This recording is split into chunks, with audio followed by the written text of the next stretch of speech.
Hello दोस्तों, आप सभी का स्वागत है हमारे YouTube channel A1 study area पर। चलिए आज हम फिर से आप लोगों के लिए दूसरे वीडियो लेकर आए हैं, जो कि आप लोग पहले वीडियो में देख चुके हैं। वर्णमाला, वर्ण कितने प्रकार के होते हैं, सभी प्रकार का परिभाषा, स्वर्ण वर्ण कितने होते हैं, व्यंजन वर्ण कितने होते हैं, वो सभी के बारे में आप हमारे पिछले वाला वीडियो में देख चुके हैं। अब आज मैं आप लोगों को वर्ण में ही वो जो प्रकार बतलाए थे 52, उस सभी में और कौन कौन वर्ण होते हैं वो सभी के बारे में आज हम पढ़ेंगे। चलिए स्टार्ट करते हैं।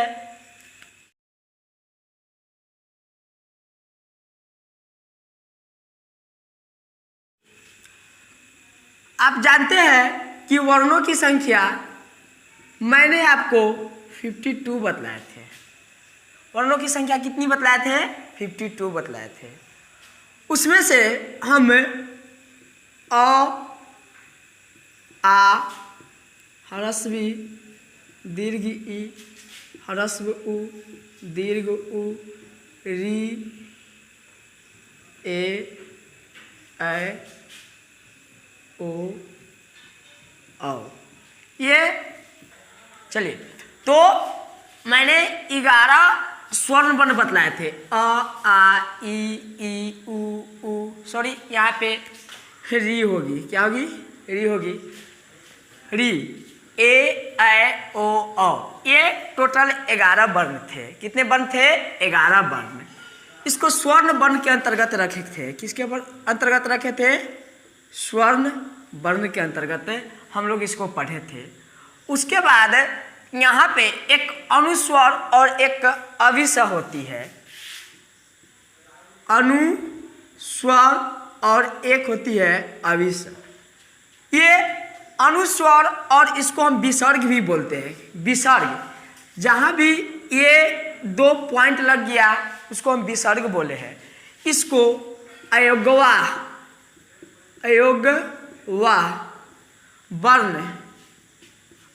वर्ण के अंतर्गत इसको पढ़ते हैं। अब व्यंजन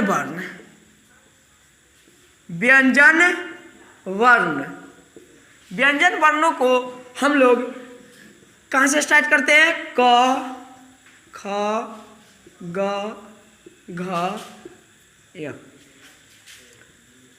च, छ, ज, झ, य, ट, ठ, ड, ढ, न, त, थ, द, ध, न, प, ह, ब, भ, म, य, र, ल, व, तालाब स, ऊर्ध्वंस, दंश, ह, अक्ष, त्र, ज्ञ और ये सर। ये आपका व्यंजन वर्ण के अंतर्गत आते हैं। इसमें आपको ये 25 1 2 3 4 5 और ये 1 2 3 4 5, ये 25 जो होते हैं आपको 25 वह स्पर्श व्यंजन के अंतर्गत आते हैं। स्पर्श व्यंजन, या इसी को हम वर्गीय व्यंजन भी बोलते हैं। इसलिए वर्गीय व्यंजन बोलते हैं क्योंकि हम लोग जानते हैं मैथ के थोड़ी सी एक बातें हैं, वर्ग किसे बोलते हैं। तो जिस संख्या को हम उसी संख्या से गुना करते हैं तो उसको हम वर्ग बोलते हैं। तो ये भी 5 है और ये भी 5 है, तब 5 गुने 5 यह एक वर्ग के रूप में है। इसलिए इसको हम वर्गीय व्यंजन भी बोलते हैं। वर्गीय व्यंजन, स्पर्श व्यंजन कहिए चाहे वर्गीय व्यंजन कहिए, दोनों एक ही है। तो ये 25 यानी 25 को हम स्पर्श व्यंजन या वर्गीय व्यंजन बोलते हैं। ये 4 इसको हम लोग अंतस्थ व्यंजन बोलते हैं, अंतस्थ व्यंजन।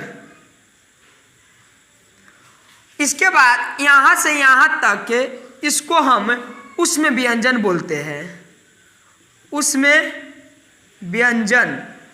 उसके बाद ये हो गया अंतस्थ व्यंजन, उष्म व्यंजन, और इसको ये चारों को हम लोग संयुक्त व्यंजन बोलते हैं। कौन सा व्यंजन बोलते हैं? संयुक्त व्यंजन। तो ये व्यंजन वर्ण में ही ये 3 टर्म आपको देखेंगे, य से लेके स्र तक। इसमें 3 प्रकार के व्यंजनों का उल्लेख किया गया है। एक अंतस्थ व्यंजन, दूसरा उष्म, तीसरा संयुक्त व्यंजन। इसको अंतस्थ, ये अंतस्थ है और ये उष्म है। उष्म का मतलब होता है गर्म। जब हम यहाँ से उच्चारण करते हैं तलाबे स, मूर्धन्य स, दंत स, ह, तो इसके उच्चारण में आप देखिएगा या बोल के भी आप प्रैक्टिस कर सकते हैं से इसके बोलने से आपको ध्वनि जो आवाज निकलेगी इस चारों को बोलने से वह गर्म गर्म आवाजें निकलेगी, इसलिए यहाँ पे इसको उष्म व्यंजन कहा गया है। ये और ये चारों इसको संयुक्त, संयुक्त के मतलब होता है जोड़ा या योग। संयुक्त के मतलब क्या होता है? जोड़ा या योग। यानी ये जो व्यंजन होंगे यह किसी 2 या 2 से अधिक के व्यंजनों के मिलने से बने होंगे। चलिए इसके बारे में हम अभी तुरंत देखेंगे से यह कौन कौन सा व्यंजनों के मिलने से बना हुआ है। तो ये अक्ष है, इसको क्या बोलते हैं? अक्ष। तो ये जो है आपका वह क हलंत, क में से जब अ को निकाल देते हैं तो इसको क यानी शुद्ध व्यंजन कहा जाता है। और तलाबे स, ये दोनों के मिलने से इस अक्ष का निर्माण हुआ है। इस दोनों को मिलने से किसका निर्माण हुआ है? अक्ष का। किसका? अक्ष का निर्माण हुआ है इस दोनों को मिलने से। अब देखिए ये त्र क्या है? त्र। इससे स्पष्ट है कि त्र जो होती है वह किन किन से मिलने से बना होता है। आपको बता दे त्र जो होता है वह त और र, त नामे से यहाँ पे स्पष्ट है त्र, तो इसमें तो त तो ऑलरेडी होगी। ये जो है आपका त हलंत, त में से अ को हटा दिए और यहाँ पे र, ये दोनों को मिलने से ये तरह का निर्माण हुआ है, यानी संयुक्त हो रहा है, इसलिए इसका नाम पड़ा है संयुक्त व्यंजन। और ये दोनों में व्यंजन है, दोनों में क्या है? ये व्यंजन वर्ण है। इसमें से स्वर को हटा दिया गया है। जैसे यहाँ पे हलंत, हलंत लग गया तो यहाँ पे स्वर की मात्रा यानी स्वर वर्णों की जो इसमें इंक्लूड थे, शामिल थे, वह समाप्त हो गया।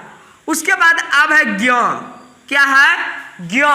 तो ज्ञ जो है आपका ज, ज और ज्ञ, इसको य, ज और य के मिलने से बना हुआ है।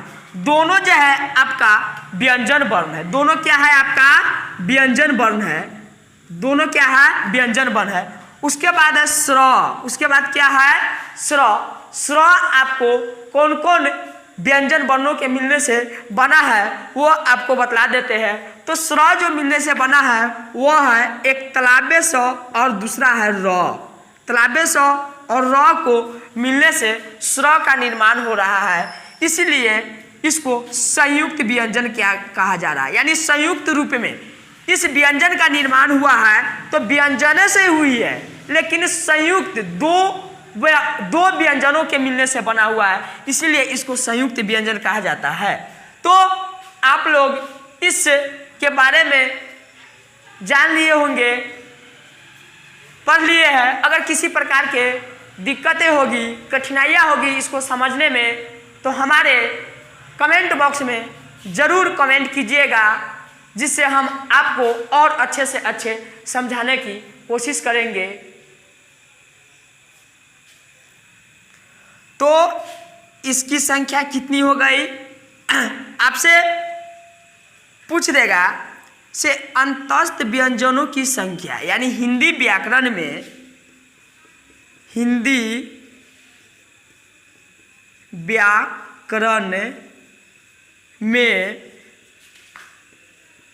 अंतस्थ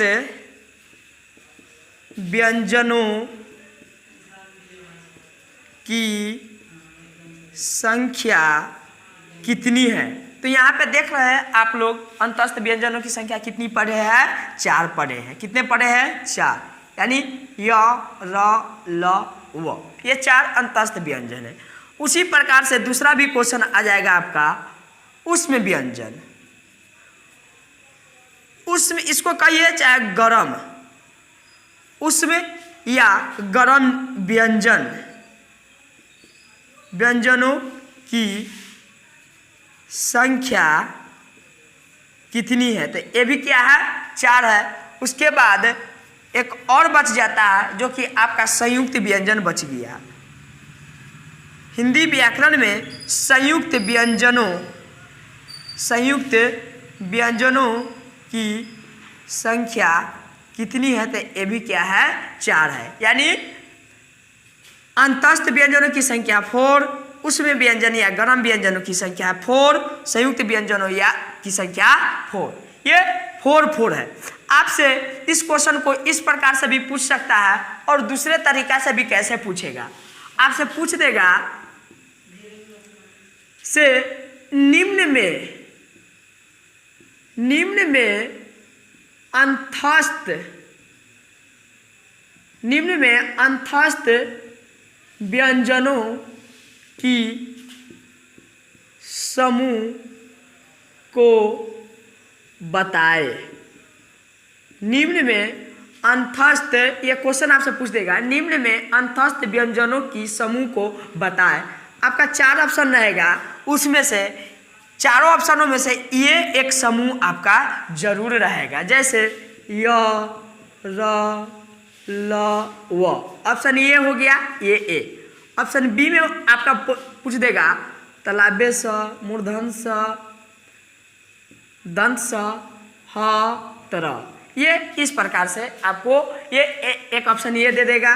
उसके बाद तीसरा ऑप्शन और दे देगा तलाब स, मूर्धन स, दंत स, अक्ष। और चौथा ऑप्शन दे देगा आपका ये वाला भी दे सकता है अक्ष, तर, ज्ञ और स्र। ये 4 ऑप्शन दे सकता है। ये 4 ऑप्शन में आपका क्वेश्चन क्या करा है? निम्न में अंतस्थ व्यंजनों की समूह को बताएं। तो आप यहाँ पे पढ़ चुके हैं अंतस्थ व्यंजनों, ये क्या है? अंतस्थ व्यंजनों चारों। तो उसमें ऑप्शन नंबर आपका ए हो जाएगा सही। उसके बाद तीनों जो आपका है उसमें देख लीजिए, तीनों आपका गलत है। ऑप्शन ए भी गलत है, ए भी गलत है और ए भी गलत है आपका ए। उसी प्रकार से इसका भी क्वेश्चन बना देगा, उसी प्रकार से इसका भी क्वेश्चन बना देगा। ये तीनों जो व्यंजनों की समूह है काफ़ी इम्पोर्टेंट है मेरे दोस्तों, काफ़ी एग्जामों में पूछा गया है, इसलिए मैं आप लोगों को इसको बताया हूँ। आप लोग जरूर इसको पढ़िएगा, जरूर इसकी अध्ययन कीजिएगा, क्योंकि किसी भी प्रकार के एग्जाम में अगर वर्ण विचार से अगर क्वेश्चन उठाता है तो यहाँ से जरूर आपको क्वेश्चन जरूर पूछी जाती है। इसलिए आप लोग इसको देख लीजिएगा, समझ लीजिएगा। किसी प्रकार की दिक्कत होगा तो जरूर हमारे कमेंट बॉक्स में कमेंट कीजिएगा। फिर आगे चलते हैं। ये तमाम सारी चीज़ें आप लोग पढ़ लिए हैं। उसके बाद अब हम चलेंगे व्यंजन वर्ण। व्यंजन वर्ण में भी कौन कौन से व्यंजन होते हैं? स्वर्ण वर्ण में भी कौन कौन से स्वर्ण वर्ण होते हैं? स्वर्ण वर्ण कितने प्रकार के होते हैं, कौन कौन होते हैं, वह सभी के बारे में अब हम पढ़ेंगे। क्योंकि हम लोग आप लोगों को पिछले वीडियो में मैं तो वर्णमाला, स्वर्ण वर्ण, व्यंजन वर्ण के बारे में बतला चुका हूँ। अब हम लोग चलेंगे स्वर्ण वर्ण में। स्वर्ण वर्ण, स्वर्ण वर्णों की भेद, यानी types of vowel, types of vowel यानी स्वर्ण वर्ण कितने प्रकार के होते हैं उसके बारे में जान लेते हैं। तो मेरे दोस्तों, स्वर्ण वर्ण जो होते हैं वह मुख्यतः, स्वर्ण वर्णों की भेद जो होती है मुख्यतः वह 3 प्रकार के होते हैं। कितने प्रकार के होते हैं? 3 प्रकार के होते हैं। 3 प्रकार के होते हैं। 3 प्रकार के होते हैं। एक में है आपका ह्रस्व स्वर, ह्रस्व या इसको लघु स्वर भी बोलते हैं। ह्रस्व स्वर या लघु स्वर या इसी को एक मात्रिक स्वर भी बोला जाता है, या इसी को एक मात्रिक स्वर भी बोला जाता है। इसके 3 नाम है, ह्रस्व, लघु या एक मात्रिक स्वर। दूसरे जो है वो आपका दीर्घ है, दीर्घ या बड़ा या द्विमात्रिक स्वर। तीसरा जो होते हैं, आप लोग इसके बारे में किसी क्लास में नहीं बताया जाता है, सिर्फ 2 ही बतला के आगे बढ़ दिया जाता है। लेकिन यहाँ पे आप लोगों को मैं तीसरा भी बतलाता हूँ, जो कि तीसरा होता है प्लूट, प्लूट या त्रिमात्रिक स्वर, त्रिमात्रिक स्वर। ये 3 स्वर होते हैं, ह्रस्व स्वर या लघु स्वर या एक मात्रिक स्वर, दीर्घ स्वर, बड़ा या द्विमात्रिक स्वर, प्लूट या त्रिमात्रिक स्वर। अब चलिए ह्रस्व या लघु या एक मात्रिक, इसका नाम क्यों पड़ा? चलिए, तो ह्रस्व स्वर, लघु स्वर और एक मात्रिक स्वर, ये जो होते हैं यह स्वर्ण वर्ण का ही प्रकार होता है। तीनों जो क्या होते हैं? स्वर्ण वर्ण। जो हम लोग 11 स्वर्ण वर्ण पढ़े हैं, 11 स्वर्ण वर्णों की संख्या जो पढ़े हैं 11, उसी में से ये इसका विभक्त होगा। क्या क्या होगा इसमें देखिए। एक मात्रिक स्वर इसका क्यों कहा गया है? लघु स्वर, ह्रस्व स्वर, ह्रस्व का मतलब होता है छोटा। इस वर्ण को ह्रस्व या लघु या एक मात्रिक स्वर्ण वर्ण के उच्चारण में काफ़ी कम समय लगते हैं, बहुत ही कम समय लगते हैं। इसलिए इसको हम लघु, छोटा, ह्रस्व या एक मात्रिक स्वर के नाम से जानते हैं। जैसे में अ, ई, उ और एक होते हैं री। ये क्या होते हैं? री।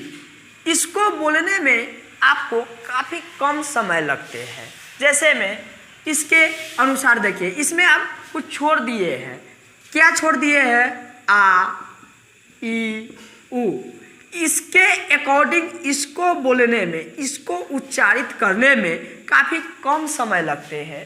इसलिए इसको एक मात्रिक, एगो मात्रा बोला। देखिए यहाँ पे कोई दूसरा मात्रा है, ऐसे है, ऐसे है, ऐसे है, नहीं है। इसलिए एक मात्रिक इसको स्वर बोला जाता है। मात्रा थोड़ा सा देख लीजिए, मात्रा किसको कहा गया है? हम लोग पढ़ते हैं, शुरू क्लास में पढ़ाते होंगे सर लोग से आकार, हर्षिकार। इसको आकार, हर्षिकार, दीर्घिकार, हर्षुकार, दीर्घुकार, एकार, ऐकार, ओकार, औकार। ये जो होता है आपका मात्रा होता है। क्या होता है? मात्रा। तो इस वर्ण में देखिए किसी प्रकार के एक्स्ट्रा आकार, हर्षिकार, दीर्घिकार, हर्षुकार, दीर्घुकार, एकार, ऐकार, ओकार, औकार की सम्मिलित है, प्रयोग किया गया है? नहीं किया गया है। इसीलिए इसको हम एक मात्रिक स्वर बोलते हैं। क्या बोलते हैं? एक मात्रिक स्वर बोलते हैं।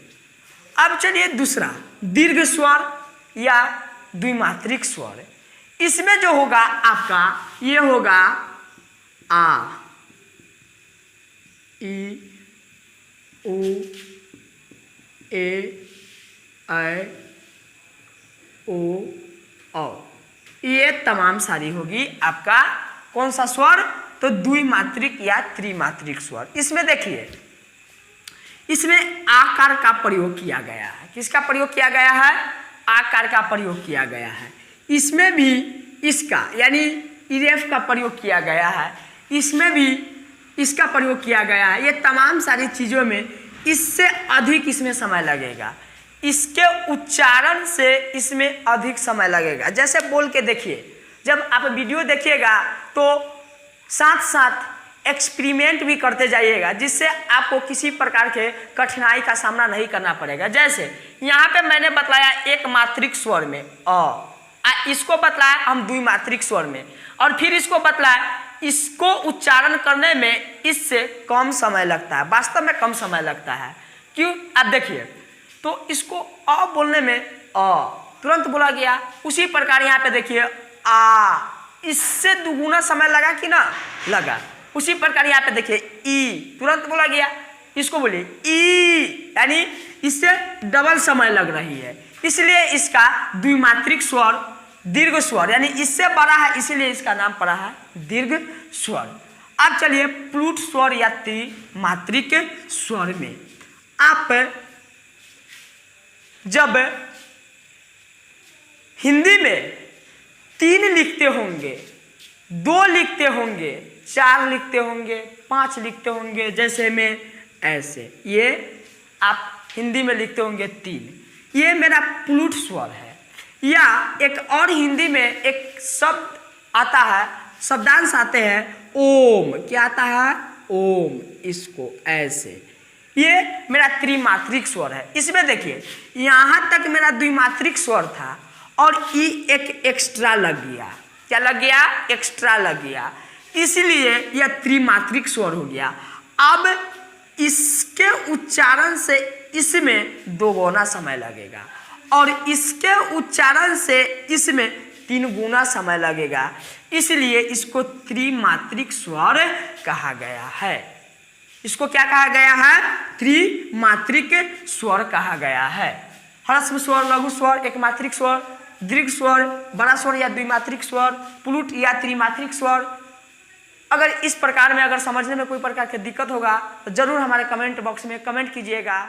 जय हिंद, जय भारत।